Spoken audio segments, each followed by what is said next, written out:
সুপ্রভাত বন্ধুরা, কেমন আছেন? ভালো আছেন? ভালো থাকারই কথা। ঘুম থেকে উঠে দেখি মাছ দাদা এসে গেছে বাড়িতে মাছ দিতে। দিদা মা গল্প করতে করতে মাছ নিয়ে ফেললো। তা করতে আমি আমার বিছানাটা আস্তে আস্তে টুকুর টুকুর টুকুর টুকুর করে গুছিয়ে ফেললাম। গুছানো হয়ে যাওয়ার পর পরের কাজটা রেডি। দেখতে পাচ্ছেন, ঘর পোছা। ঘর পুছতে পুছতে পুছতে পুছতে কোনা কানা ভালোভাবে পুছে নিতে হয়। তো পোছা হতে হতে হতে জল গরম করতে দিয়ে এসেছিলাম। জল গরমও হয়ে গেছে আমার। চলে গেলাম টুক করে বাথরুমে স্নান করতে।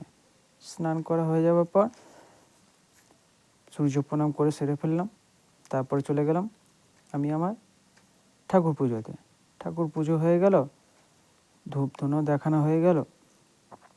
তারপরে আবার বাবাকে খেতেও ছাড়তে হবে, তাড়াতাড়ি করছি চটপট। বাবা রেগে যাবেন আবার 11টা বাজলে। বাবাকে সেরে এসে নিজের খাবারটাও সেরে ফেললাম, কাজে বেরোবো। চট করে ভাত খেয়ে নিলাম, ড্রেস ফ্রেস পরে বেরিয়ে পড়লাম অফিসের দিকে। কেমন লাগলো জানাবেন, কমেন্ট করবেন। ধন্যবাদ।